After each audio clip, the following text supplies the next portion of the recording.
Hello everyone, today we have new video review, and as you can see this time we are going to talk about fresh release from Special Hobby. So this kit comes in a 1/48 scale and it copies Reggiane Re.2000GA. It's a Serie 3 as you can see written here, and we have a commercial sample here, so it means you will get exactly the same stuff as what you'll see in this video review. This is the final shape of this model, and first of all I have to note the nice box art here. Quite surprising is that the set number is changed with help of the sticker. I wonder what influenced it. You can see it really good when the light falls down on the top cover. It's actually a top sticker, but the set number is SH48205.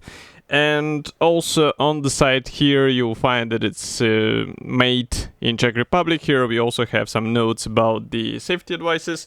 This is a top opening box. It's easy to take out this top cover, and here's what we have inside. So that's assembly manual on the top, and all frames are packed into the same plastic bag. It's a resealable plastic bag, so it will be quick to open.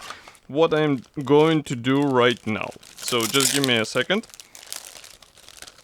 As far as you can see, there are not that many parts. It might be good, it might be bad for some modelers, because some of us like more parts in their models, but that's what we get. And first of all, let's start with the decal sheet, which is packed into the separate plastic bag. As far as you can see, there is no mention where it was printed, but here we have all necessary symbols for several marking options. So here you can see it closer. And printing quality looks really nice, so there is nothing to complain about. I can check quickly. Well, there are no cockpit decals whatsoever. Maybe some dials. Yeah, there are dials included.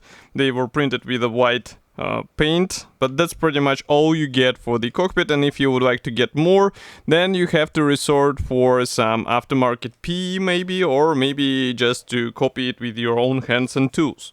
Next we continue with another plastic bag. Here we have clear sprue. So this one is quite simple. I would say that's something what you expect from this type of the frame. So if we zoom in and open the lenses a bit here, you can see all the canopy parts. Molding quality looks really good. I don't have anything to complain about here. And all these three pieces will help you to open the cockpit on your model, so there shouldn't be any issue with this. And as far as I can guess, there are no masks included, because it's a typical thing for Special Hobby, so you will have to get your own masks in order to cover these clear parts. Next, we won't be zooming out, because here we have the first gray plastic sprue. Maybe I'll place it like this, because here you can see the fuselage half. It is molded together with the tail fin and rudder. And note also external features, they look really good. So recessed panel lines and rivets in all necessary spots. Here we continue with tail wings. Cowling should be glued out of 2 hulls. By the way, the frontal section of the cowling is molded as a single piece part, so you won't have any seams or gaps in this area. And next we continue with another fuselage half. That's actually the left one. Again, we have pre-molded rudder, so be careful with this. If I flip it over inside, you'll see that there are no guiding pins whatsoever, so that's also something what will require your attention. The same applies to the cowling halves. So it's definitely not a kit for beginners, and if you don't have experience with such, let's say, kit design, then definitely get some skills before starting such project. Next we continue with the smaller plastic frame. So here I guess we can zoom in a bit. So this one is dedicated to the engine parts and also cockpit parts. Molding quality is really good, and you can see it with your own eyes, so there is no flash or any other molding damage. It's just a matter of separating these parts and getting them on your model, and here you can check them from the opposite side. Okay. Next, there is one more frame. So this one is a bit more, I would say, contains a bit more variety of the parts, because here you can see also the engine parts, propeller, landing gear wheels, some parts for the cockpit, and I guess that's worth zooming in so that you can take a closer look at all these parts. As far as I can guess, these parts, yeah, landing gear wheels, they should be glued out of 2 hulls, but you saw that there are guiding pins inside, so it will be easy to align them together. Be careful with the thin parts, especially these ones which will be used for the engine as far as I can guess.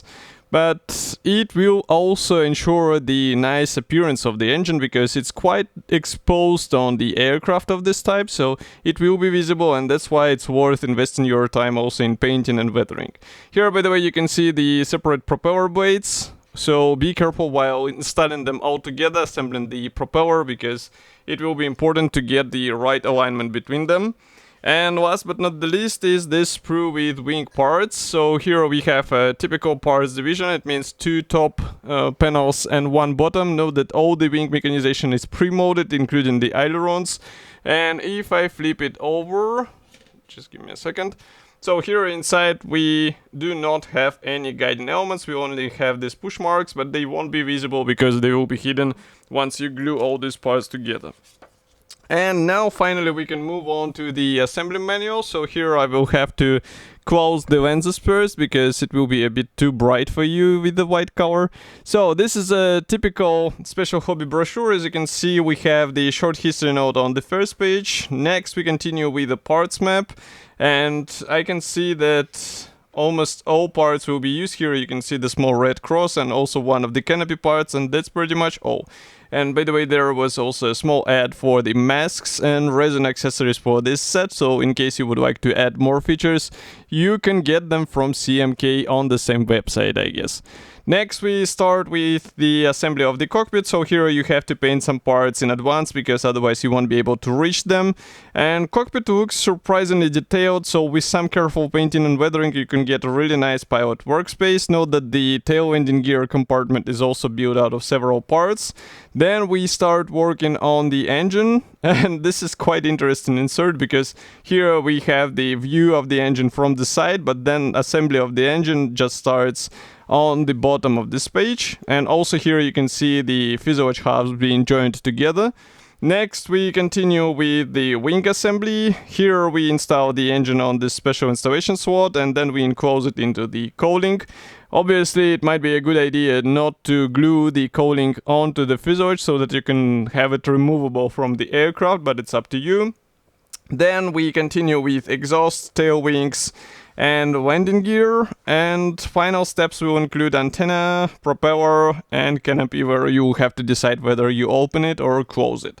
So for the marking options, here is the first one from 1942. Next we continue with 2 more from the same year as far as you can see. Yeah, this one is from January, by the way. And here is another one. So 4 marking options. This one is from October 1942.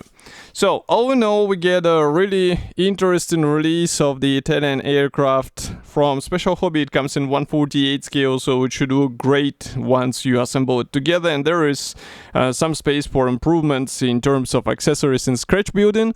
Of course, I'll be happy to hear your opinion about such a release. Do not forget to write it here in the comment section below. If you like this video, press the like button and subscribe to our YouTube channel, and I will see you in the next video review as usual. Thank you for joining me today, and bye.